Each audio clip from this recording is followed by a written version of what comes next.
Welcome, Leo, to your in-depth year 2026 horoscope forecast. I'm going to share with you, first of all, some of the big themes of the year ahead. Then on screen, the solar return right at the start of the year, which always provides an influential backdrop for the whole 12 months. I'll then go through all the key dates and give you a clear guide of what you can expect for this exciting new year. I'm astrologer Patrick Arundell. A very warm welcome. If you've yet to subscribe to my channel, please help it to continue to thrive and do so now. This year begins with a lot of energy, as ever, in the sign of Capricorn. But we need to be conscious of the energy that's working its way into the year from the eclipses which occurred in September, which have a 6-month backdrop, so September 2025. And the second of those was the solar eclipse in Virgo.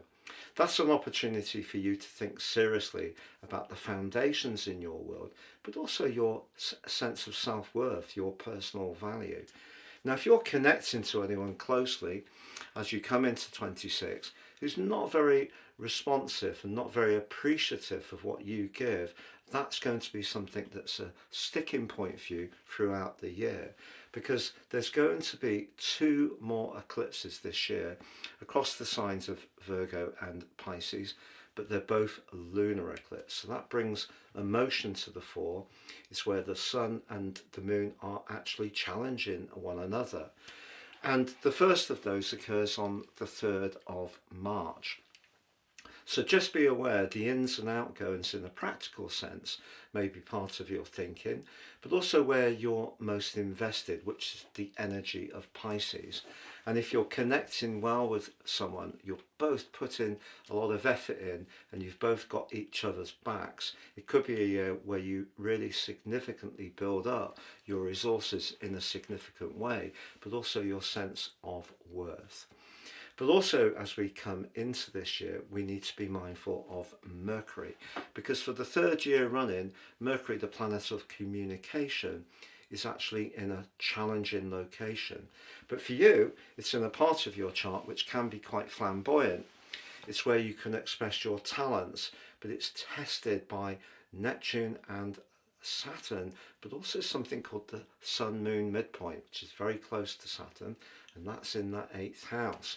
So if you're trying to collaborate, particularly if you are someone who's got a lot of ideas or talent or artistry with people who don't really get what you have to offer, that could also be a pinch point, as could any relationship where you feel someone's a bit possessive or controlling and doesn't like it when you glow up and show the glory of the charisma of your sign. So that could be a bit of a theme too. But we're going to see a very important event on February the 17th, because for the first time in 19 years, we have a new eclipse series starting between your sign and Aquarius. But the key is the sun in Aquarius is in detriment. It's not its best location, unlike your sign. And it's also a solar eclipse which clashes in a very challenging way to Uranus, the planet of freedom, which at this point in the year retains its place in the part of your chart to do with your connection to the world. Now, full time since 2019 in March, there may have been some big changes around your work. We all know the world is changing quickly, so even if we haven't particularly changed, the resources or the way we work has perhaps done so. And for example, working from home, working more flexibly. So it may be that if you're needing to collaborate with someone, perhaps professionally, who's somewhat unpredictable, that can have an impact on your relationship, not necessarily that relationship alone, but even your personal relationship. So that's a big deal. But we also have Neptune, the planet of dreams, and then Saturn, the planet of structure, return back into your sister fire sign of Aries. The end of January with Neptune and mid-February with Saturn, they come together in an exact conjunction on the 18th of February. And that's going to be very, very important because the sign of Aries is the start of the zodiac. But for you, it's about where you can be more adventurous, where you can escape, where you can be more spontaneous. Now, none of those adjectives are usually applied to the role of Saturn, which can be quite scrutinizing.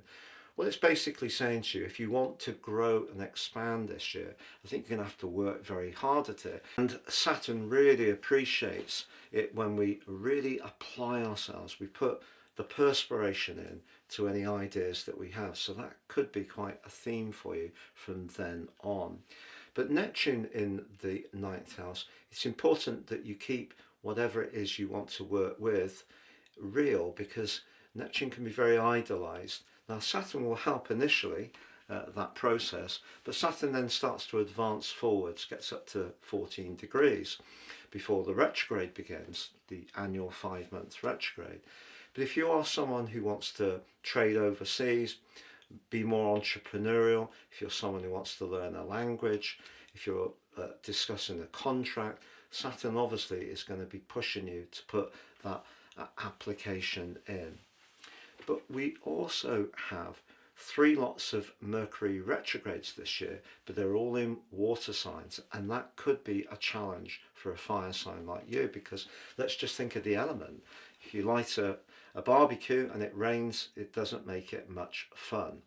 So to avoid getting bogged down in what Mercury retrogrades can do, it's going to be important to understand the areas that they're going to manifest in.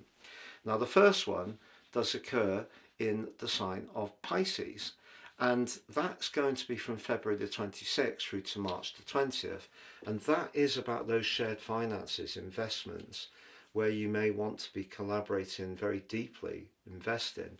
So if you are talking about anything to do with long-term financial planning, particularly with Saturn and Neptune in your sector of contracts, clarity is going to be very, very important, because what you're told is not necessarily what is going to happen, because that's what can occur with Mercury in Pisces. It really isn't very happy there. It's detrimented, but it's also in its full. So it's a challenging location for Mercury. So there could be some very important conversations you need to have. And don't forget, there is that lunar eclipse on the 3rd of February that we will be surfing at that time, which is asking you to stay very much aware of the give and take, the ins and outs in your situation. But if you recall, last year, Uranus, the planet of surprises, of independence, of higher truths, rules the sky in mythology, but it's also very much to do with provocation in some ways. That returns to your 11th house, but it's going to be there for the long term. So it visits each sign initially for 5 months, so back into Gemini, and I think that's a very positive thing for you. If you have gone through a bumpy time professionally in the last 7 years, now you can look forwards to building up your collaborations with others. There may have been some of that last year, to be honest, and if it was quite a flexible arrangement, or it was with people who really understand you, give you space, can flex into your needs, that's probably worked very well. And those are the kind of relationships you'll appreciate, not just this year, but over these next 7 years or so.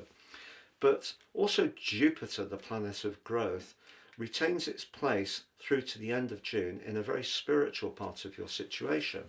Now, not everyone may have an appetite for traditional religion, but I think most of us have an appetite for healing, for understanding ourselves, and that part of your situation can actually be very positive in the first half of this year. But then Jupiter returns to your sign. If we think that Jupiter governs the second decan of the sign of Leo, and your sign is also ruled by the Sun, Jupiter ruling your sign instantly gets a glow up. You're about charisma and definitely about personality power. So Jupiter moving here gives you the chance to demonstrate to people your talents. But as it arrives, if you like, the event chart for Jupiter's return to Leo is going to be quickly in an opposition with Pluto. And that's going to give you an awful lot of drive, determination to go for what you want.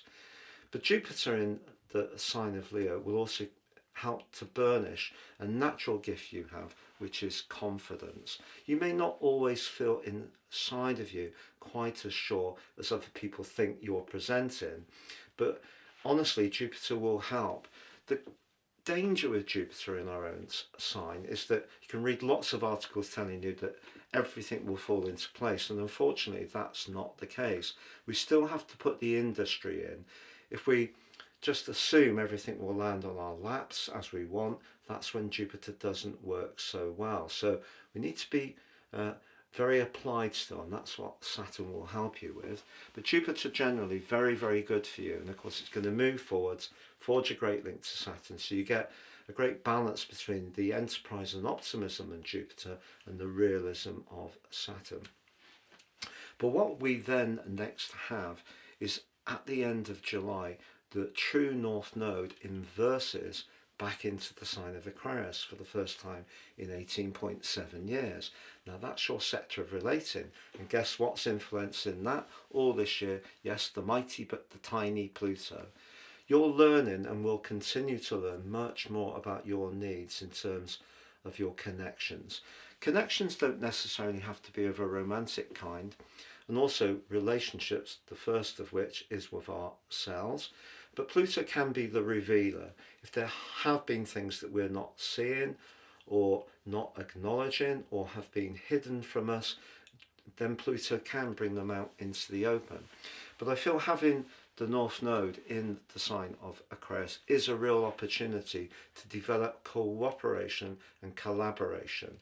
Now that runs against the grain a little bit for you because you like to be the person at the centre of things, but the more you can give and take, the better things will be for you, because we're going to have on August the 12th a solar eclipse, again the first time in 19 years, in your sign. But the significance is your sign is ruled by the sun, so fantastic chance for you. You're going to have Jupiter in resonance, but also a celestial bonus ball that Mercury's going to be at home in Leo too. Whatever it is that you feel very excited about, but particularly if it helps you to elevate your talent, your individual spirit, what you're very passionate about. It doesn't matter if it's a relationship, a hobby, a friendship, the support of a sports team. You're just going to be given a larger than life side of yourself, and that's going to buoy you up in a marvellous way over the following 6 months. So really, really exciting. It's just that we do have the second of the Mercury retrogrades that's going to precede the move of the Sun into your sign, and that is from June the 29th through to July the 23rd. So you may find there's a bit of sluggish stuff before this speed up from the time of the eclipse, but look forwards to it. We're also then going to see a third Mercury retrograde in Scorpio, and that starts on October the 24th through to November the 13th. So if you are discussing moving, there's some conveyancing to be done, you need to speak to a realtor or an estate agent, raise finance for it, or you need to get a contractor to come into your home, or you do work from home, things could get very bogged down during that period. But I want you to know also on August the 28th, we get the final eclipse between Pisces and Virgo, and this one is in Pisces. It means through the last 6 months of this year, you can define your individuality with the help of the solar eclipse and Jupiter, but you still need to be mindful of where you're most connected, and perhaps also in some ways, Leo, if I may dare say so, where you're most attached, because the second, 8th houses are very much about attachment, and sometimes our attachments aren't always healthy for us. It can be to someone we've known a long time. They may provide certain security and stability in our life, but if there's not really a meeting of our needs, or we don't really feel energetically that they lift us up, we're always going to feel slightly disappointed. And I think that one of the opportunities for the second half of the year is to grow more into what you have to offer. And if in some ways you can still collaborate and work closely with people, and it's flowing backwards and forwards, all well and good. But if it's not, and the relationship is struggling a little bit, that is going to show up with Venus's retrograde on October the 3rd through to November the 14th. And, maybe a relationship where you just don't feel valued, or you don't feel adored and admired, because that solar eclipse is really going to turn up to maximum that part of your nature. We know that all of us like to be liked. It's a basic human need. But if we're not liked, I think it's very important to be respected. So if you're in any situation where you don't feel respected, you're not really getting the attention or the appreciation, well, that's giving you the message that something needs to change. And one of the things the solar eclipse and Jupiter can do is give you the confidence to seize the moment and do things in your own right.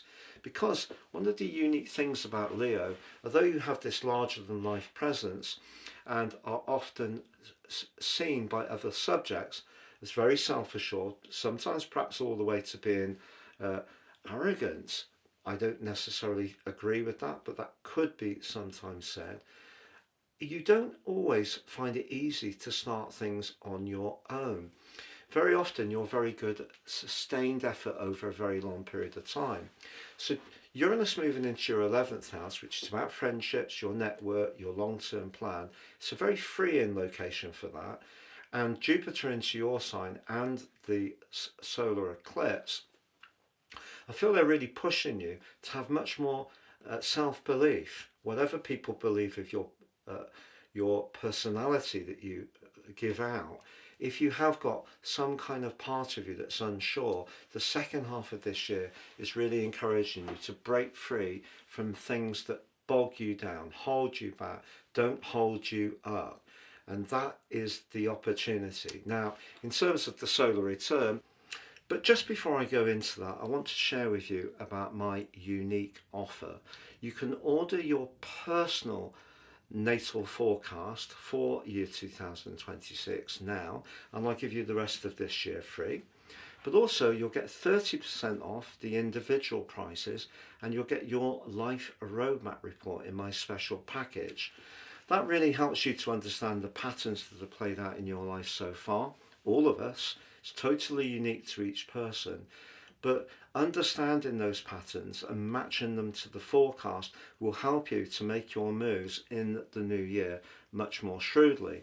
But also in my special offer, you'll get your free general zodiac forecast for each of the 12 signs, but also your Chinese forecast, your Vedic forecast, and your love forecast too in my special booklets. Please see the link below for more. On the screen now, I'm sharing the event chart. And this, right at the start of the year, is intriguing. As always, the sun is in the sign of Capricorn, which is the 6th house. The 6th house is very much about routines. It can be about where we need to be a bit more virtuous. Many of us set a New Year's resolution at this time of year. Whether we keep to it or not, of course, is another matter. But you'll see that Mars and Venus are either side of the Sun. If you do a job where you take a lot of personal satisfaction from helping others, your passion for that role can really be something that brings a reward this year. If you're single, there could be an opportunity to meet someone in a very ordinary location. And even if you're racking your brains what that could be as I'm speaking, it could be so random that it may be the supermarket queue, it could be waiting for a train, it may be at the gym, it just could be so completely off the cuff. But if you do have a chance to work with someone and demonstrate to them that a part of your nature that I don't feel gets celebrated enough, which is your kindness and generosity, that helps you in a very earthy way to start to get to know each other. And a significant time, whether it's at work, in a friendship, or romantically, could come from one of these very mundane connections. But I also want to draw your attention to Mercury, because I mentioned this before. Mercury in the sign of Sagittarius is in its detriment. And for you, it's a very playful area. So the Jupiterian energy of Sagittarius's ruler means that sometimes with Mercury there it can promise more than it delivers. So that's something to avoid. But look at the position of Saturn and Neptune. They're in that deep transformational 8th house, but you can see the Sun and the Moon next to them. That's the midpoint. And the midpoint is the yin-yang of the chart for us all this year, very close to Saturn. That tells me for all of us, we're going to have to work this year and work hard. And particularly in understanding that with Neptune so close to the position of Saturn, some of the things that have preserved us in the past could be eroded somewhat. So Mercury's there urging you on to showcase your wonderful talents, but if you're wanting to receive payment, monetize those talents, it won't necessarily be easy. And in a romantic context, because the 8th house can be about a very deep relationship, if there is some possessiveness or control going on, that's something that could get flagged up. But also I mentioned that Uranus has been making its way through a very visible part of your chart the last 7 years, starts this year in the same location, but is too in an awkward angle to Mercury. And so Uranus in the 10th could make you give you very itchy feet if you're in a very dull job. And with Mercury feeding in that quincunx, which can be challenging, it's hard to integrate the two energies. So if you're wanting to try some new techniques or approaches, but you work in a stodgy organisation that expects things to be done as they say, very top down, it won't work for you. So if you are someone who's more entrepreneurial, it may be that you do need to step outside the comfort zone of what's more regular and routine. And that may be the rub around balancing those ins and outs. So if you do something different, it might have some kind of financial challenge attached to it. But you can see that Jupiter's there, Jupiter in your 12th house, linking with Saturn and Neptune in the 8th. The more you can understand the psychological dimension of your life in your situation. Also, if need be, dive deep to apply to yourself some letting go of past hurts and disappointments. That can be very liberating too. You'll see the moon is actually in a very friendly location, Gemini, that's lovely. Great link to Pluto in your sector of relating. So there's going to be some exciting new friendships coming this year, I feel, for sure. But the moon's not in such a collaborative relationship with the players in Capricorn. So as much as the moon can be friendly in the 11th house, just be aware the 6th house is more concerned with not having fun necessarily. It's quite routine. It's wanting things to be done in a very timely, efficient way. It's not so sexy, to be honest. So just be conscious of that, whoever you're linking with, however much you may be up for, particularly in the second half of this year, being more flamboyant. In the first half of the year, I think that will be something that could be challenged. So just know, with the first solar eclipse in that abrasive right angle with Uranus, a professional relationship could be a bit tender the first 6 months of the year. If there are power dynamics playing out in an existing relationship and you don't feel that you can be as free to do what you need to do, could even be with a friend who always seems to know or want to know what you're doing, and that can be quite stifling. But if you're doing something that's very dedicated and detailed and you're passionate about it and it helps others, there's an opportunity this year for advancement, and particularly some very positive relationships, maybe all the way to a romantic tie. But in the second half of this year, I feel that you're going to light up in a way that you haven't really experienced for quite some time. There's been a lot of heavy energies in recent years, Leo, and I think your chance back in the sunlight, and you're going to receive a lot more attention, potentially a lot of acclaim. And the trick really is just that you will have to put that application in and the perspiration, and together with your natural charisma and talent, that's a winning mix in the second half of year 2026. Have a great year. Please join me at patrickarundell.com. You can enjoy your free daily, weekly, monthly, yearly, general, love and Vedic horoscopes, and also my 3 card tarot, and also sign up for your free daily horoscope delivered to your device each morning. That's patrickarundell.com.